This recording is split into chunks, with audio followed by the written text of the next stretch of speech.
Examiner les développements sur la scène nationale et internationale sur fond de flambée des prix, c'est en substance la raison pour laquelle la majorité gouvernementale s'est réunie ce jeudi.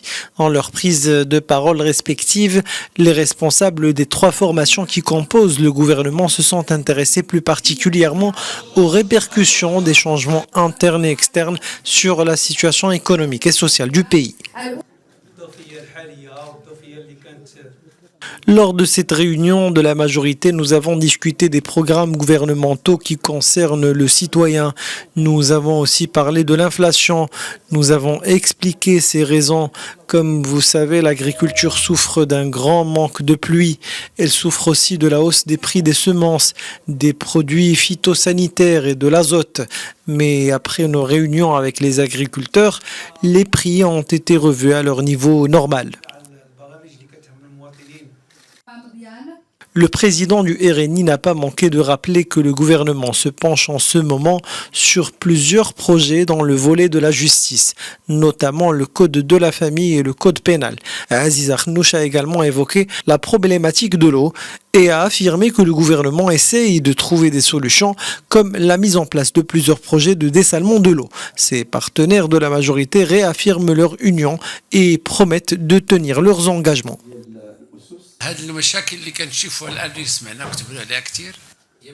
Ces problèmes sociaux dont on entend parler tout le temps sont tout à fait normaux dans le parcours et développement socio-économique et politique du pays.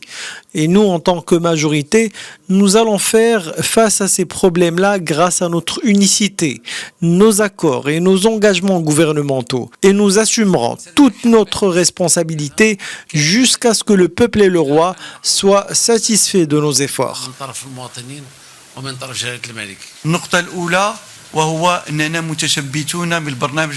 Premièrement, nous sommes engagés à tenir nos promesses gouvernementales vis-à-vis des citoyens marocains, malgré la crise mondiale et le changement climatique. Deuxièmement, sachez que cette majorité est soudée pour faire face à toutes les problématiques socio-économiques du pays. Troisièmement, nous avons un plan pour faire face à la conjoncture actuelle. Nous avons aussi un plan pour rattraper le retard relatif aux réformes importantes dont notre pays a besoin. Et puis, nous avons une approche structurelle qui va nous permettre d'apporter des solutions et alléger le poids de l'inflation et la hausse des prix qui pèsent sur les citoyens marocains. Le secrétaire général de l'Istiqlal a aussi rappelé les chantiers en cours qui, selon lui, vont bon train, notamment la généralisation de la protection sociale, la réforme de la justice, de l'enseignement, la gestion de l'eau et l'employabilité. Rappelons enfin que c'est Abdelatif Wahbi, leader du parti du tracteur, qui a récemment demandé à Aziz Akhnouch de convoquer une réunion tripartite des leaders de la majorité pour débattre de l'épineuse question de l'inflation et des répercussions négatives de cette dernière sur les prix des denrées de première nécessité.